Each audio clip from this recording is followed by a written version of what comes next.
þegar veturkonungur farin að banka á dyrnar fer tilhlökkunum marga. Jólin eru að koma.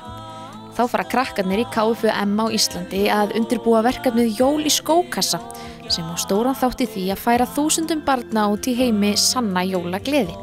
En hvað eru jól í skókassa? Jól í skókassa mannúðarverkefni sem að snýra því að senda jólagjafir til útlanda, handa börnum. Hverjir eru það sem að fá þessar gjafir? Það eru börn í Úkraínu. Við erum í samstarfi við KFUM í Úkraínu og förum með kassana þangað. Og þetta dreift til barna bæði einstæðra mæðra og líka börn á munaðarleysingjahemilum þannig að það eru aðalega þau sem að fá þessa kassa frá okkur. Hvað á að vera í svona kassa? Það eru nú góðar upplýsingar það inn á kfum.is en það mælst til þess að sé í nokkrum flokkum. Það á að vera einhver fatnaður, hreinlætisvörur, dót, sælgæti. Það mikilvægt að sé vandað svolítið til að það sé úr öllum þessum flokkum í kassana. Maður tekur skókassa, pakkar henni í jólapappír og pakkar lokinu sér af því að það þarf að vera hægt að opna kassana til að kíkja í þá áður en þeir fara úr landi og síðan bara að setja í þetta þannig að úr verði skemmtileg jólagjöf handa börnunum. Og það geta allir tekið þátt í þessu verkefni, eða ekki? Jú, þetta einmitt svo skemmtilegt verkefni vegna þess að þetta öllum opið. Þetta ekki bara eitthvað sem við gerum í starfinu okkar í KFUM heldur þetta bara almenningur út all land. Og til dæmis bara núna rétt áðan hringdi í mig kona frá Kópaskeri sem átti erfitt með að komast helgina þegar við verðum á Glerártorgi og vildi koma með kassa og kom hinga með 6 kassa. Þannig að það svo frábært að þetta ég veit að það eru saumaklúbbar og hinir og þessi sem að taka sér saman og taka þátt í þessu verkefni. Og hvert á fólk að skila sínum kössum? Við höfum tekið á móti kössum hérna í félagsheimili KFUM á Akureyri og líka í þjónustumiðstöðinni í Reykjavík. En verðum núna helgina á Glerártorgi til að taka við hérna fyrir Norðurlandið, bæði föstudag og laugardag fyrir framan Nettó og þangað getur fólk komið með kassana. Síðan það lokaskiladagur á landsbyggðinni, laugardagurinn 5.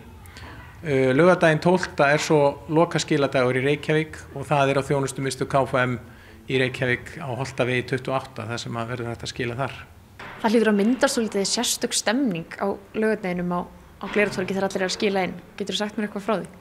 Já, það rosalega gaman að vera í því hlutverki að fá að taka á móti gjöfunum á Glerártorgi vegna þess að kemur fullt af fólki og gaman upplifa til dæmis bara heilu fjölskyldurnar sem koma. Ég man í fyrra þá voru nokkrar systur, 4 eða 5 systur sem komu saman bara með 3 Nettó innkaupakerrur fullar af kössum. Þannig að það var bara þvílíkt magn og þá kom bara í ljós að fjölskyldan hafði bara verið að hittast einhverjar helgar og græja þetta og þvílíkt vel gert og það eru margir sem að sjá sér fært að gera þetta svona og velja að gera úr þessu bara viðburð hjá fjölskyldunni að undirbúa þetta og ég hef líka náttúrulega séð marga sem að deila myndum á Facebook og þannig að einhvern veginn að hvetja aðra til að taka þátt í verkefninu.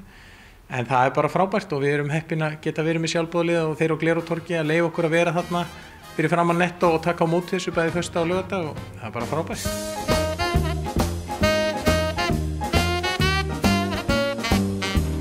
Hvað þið með hérna í kassanum, strákar? Eitthvað svona nammi eða eitthvað föt eða stótt.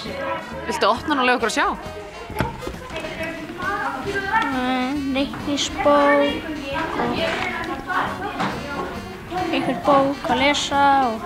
Mér skemmtilegt, maður búinn að eiga dót og eitthvað, svo það orðið gamalt að gefa krökkum sem geta notað það. Yrðir þú ánægður að fá svona jólagjöf? Já. En veistu hvað þig langar í jólagjöf? Nei. Og líka skyrta. Eitthvað svona flauta. Það var eitthvað flauta. Bara nammi þá. Veist þú hvað þig langar í jólagjöf? Já, FIFA 17. Yrðir þú ánægður með að fá svona jólagjöf? Já, ef ég var í fá taugur. Og Mentos og anasokkapör, Playmo-hestur og sápa. Bíl. annar bíl og einnari. Það er aldeilis. Og hvar fáið þið allt þetta til þess að gefa krökkunum? Við fáum þetta þarna og sumir koma með dót og kassa. Kemur dótið allt heima frá ykkur sem þarna? Kannski ekki alveg allt.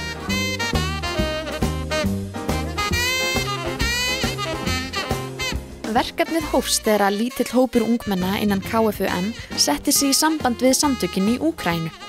Fyrsta árið voru sendar 500 gjafir, en nú 10 árum seinna senda Íslendingar 5.000 gjafir í 3 gámum til Úkraínu. Við finnum hvað þetta er þakklátt verkefni og bara ánægjulegt að geta með þessum hætti eiginlega komið með jólin til barnanna í Úkraínu. Hvað kennir það krökkunum okkar hérna?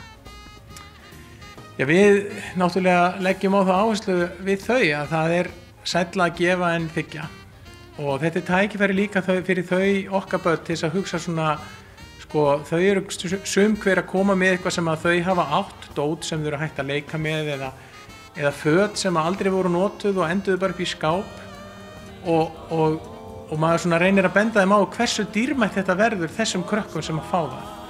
Og það svona kannski breytir aðeins verðmætamatinn okkar. Við förum að hugsa aðeins öðruvísi. Hvers virði eru hlutirnir í raun og veru og hvers virði er það að eiga góða fjölskyldu og það er svo margt sem að við getum í raun talað út frá þessu verkefni. Þetta er einn sanni andi jólana. Já, það er sannarlega má segja það.